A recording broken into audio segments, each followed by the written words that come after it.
My name is Peter Berlinger of Baby Showrooms, and this is a review of the new Stillpoints Aperture. Stillpoints released a new Aperture just prior to the end of 2018.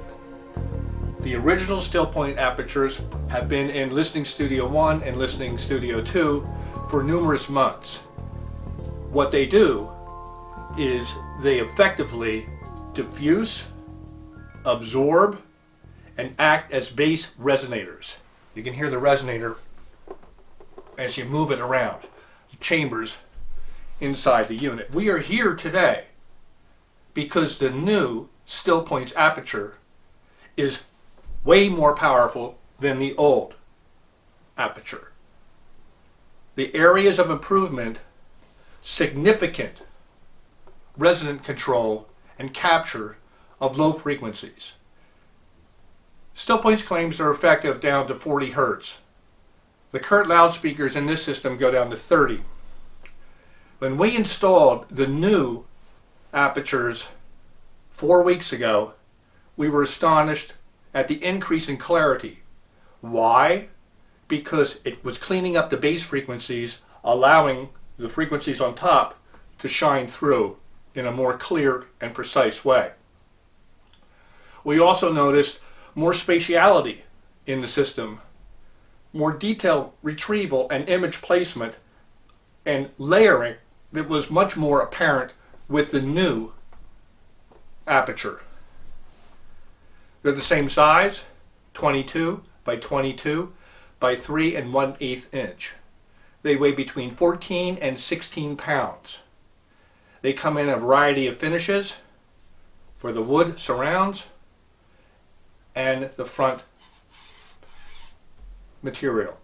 You can choose your own images for the front material by sending Stillpoints a JPEG or high resolution file of an image that you would like to have imposed on the front.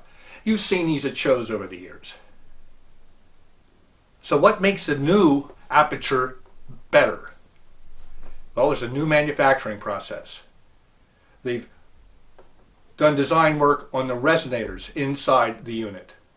The fit and finish is at a much higher level. The corners are mitered. The wood, you can see even the rear, much higher level of finish than the original Aperture.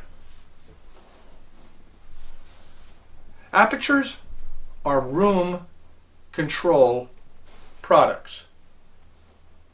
They take the place of big tube traps that you'll see in the numerous videos and in several of our reviewers use.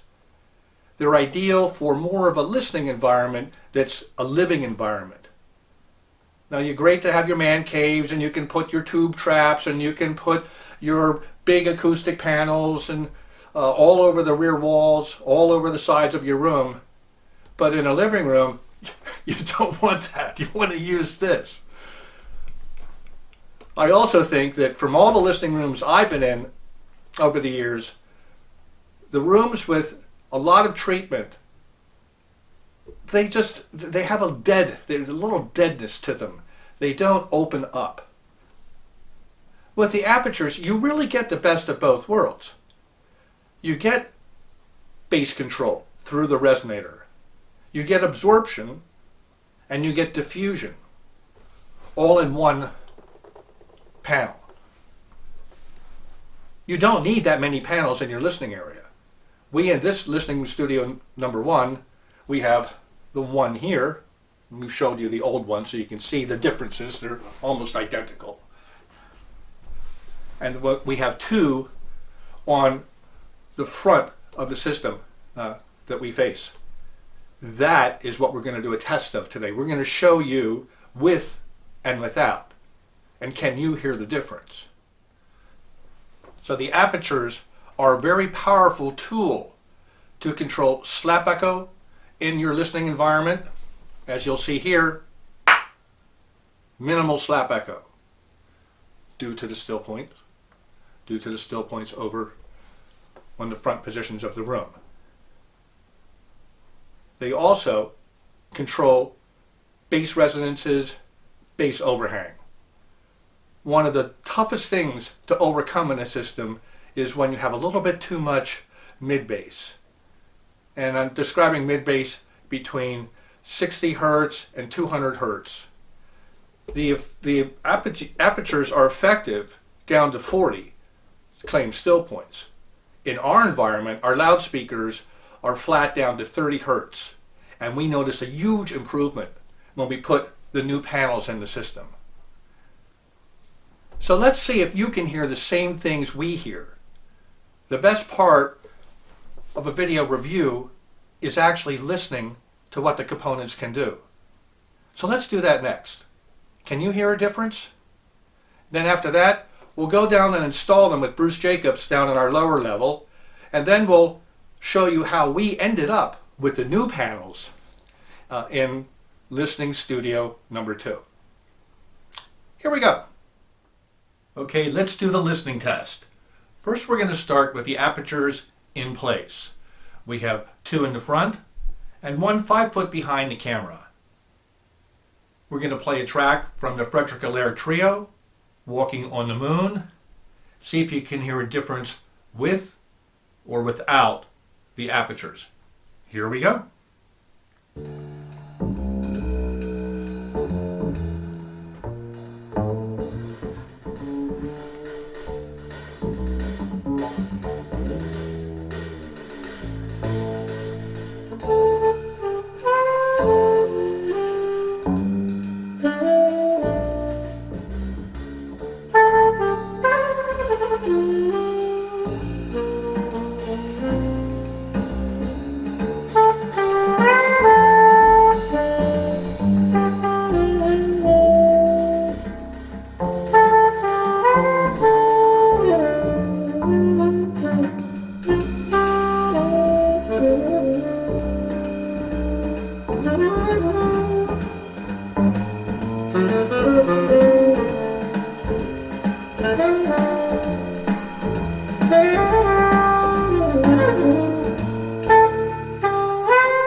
Okay, let's remove the apertures and we'll listen to the same track.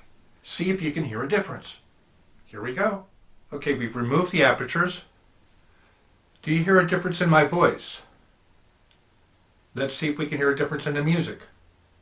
Same track, same level. Here we go.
Okay, did you hear what I heard?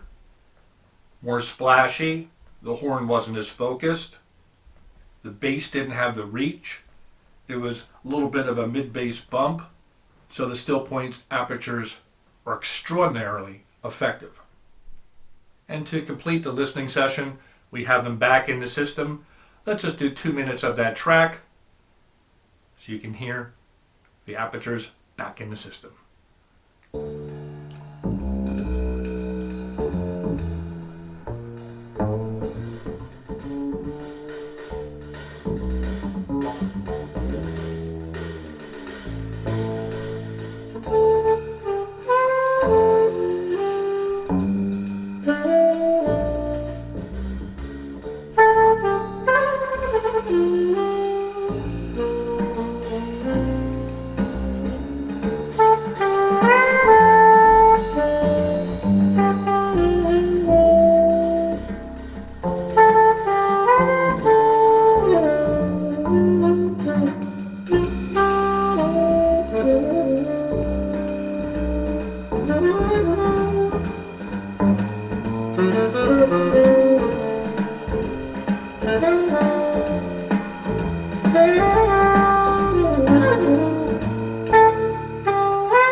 Okay, I heard, again, much deeper bass, more definition in the bass.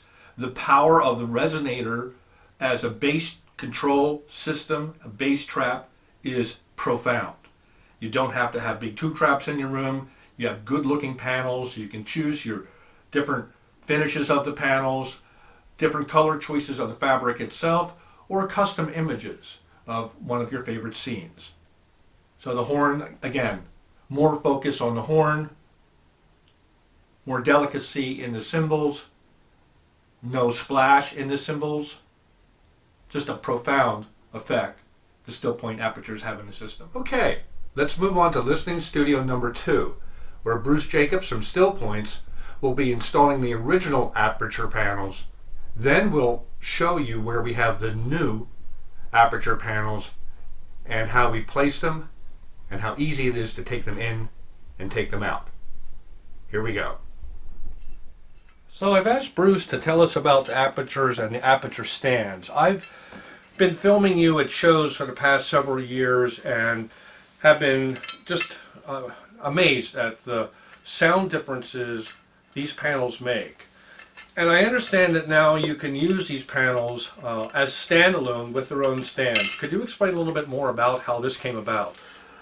Sure. As I'm building the stand to show you how it goes together, one of the things that we did in designing the aperture was we wanted to come in with an acoustic product that solved a lot of problems but didn't have the problems. Again, Stillpoints is really not into yin-yang products where you gain and you lose, okay?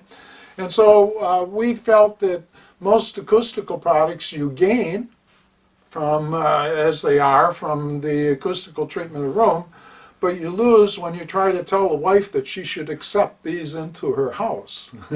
Because no wife likes 4 by 8 foot of big ugly.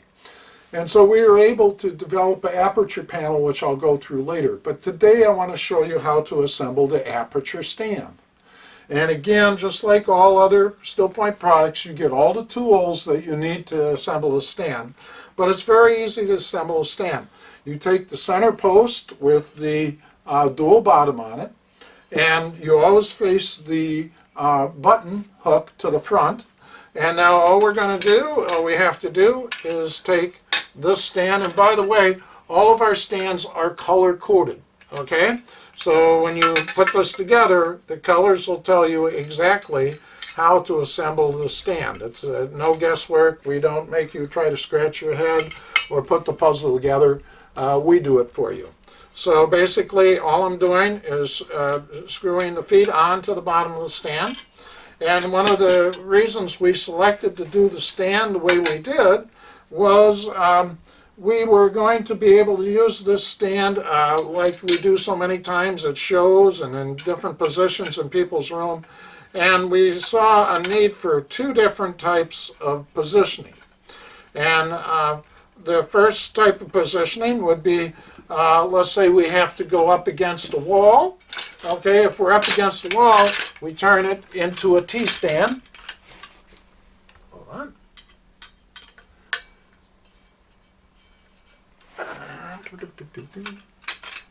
We turn it into a T-stand, and now it can go flush up against the wall and position you however you want, or it can be freestanding out in the room as an X-stand. So again, the base of the stand is designed to allow you to do any position that you want. And we're going to tighten it down in X form because in Peter's room we'll probably be using it as an X form. So we just tighten this down like this.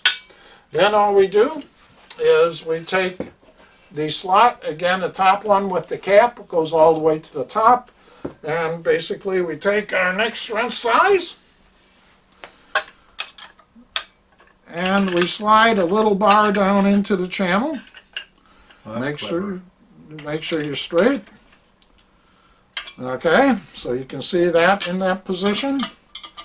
And again, we just loosen these up, drop them down, split the difference in the connecting. And now we've added another part to it. And then the last one. And again, you want to pay attention that all the buttons come out on the same side. It's the only thing that you really need to pay attention to. And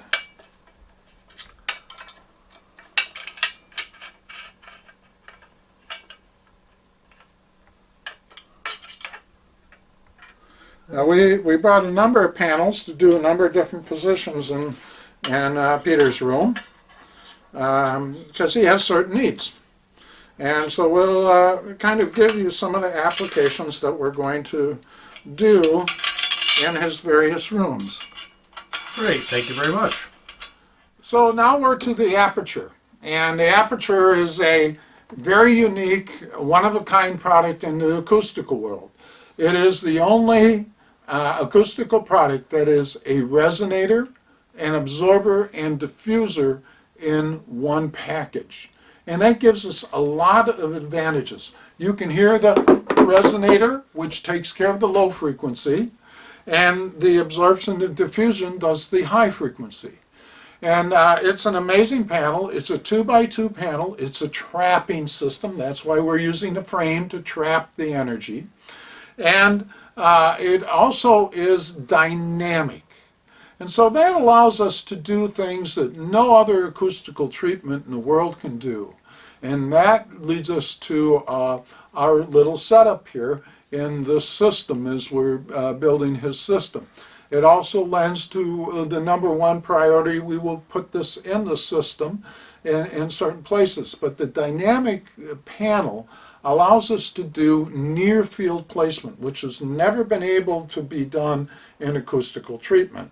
And what I mean by near field placement is if I have a room that has abnormalities, like we have an imbalance in this room, but I don't want to treat my first reflection, or in the case of having glass all the way across the wall, you can't put a panel on glass. What we can do in our system is we can take the stand, the Aperture stand, bring it over close to the speaker. Again, just about 1.5 feet, 2 feet from the speaker. And then we'll take, and you always start, you want to absorb the and diffuse the tweeter and mid-range. And so we put it on, and you'll see our very unique system of attaching a panel on a wall or on the stand as a single button hook. Okay, and by the way, this button, this little yellow button you see on the stand, is earthquake proof. So when you snap it on, it locks on, and now even an earthquake's not going to take it off. But this would be a case of near field placement on a loudspeaker.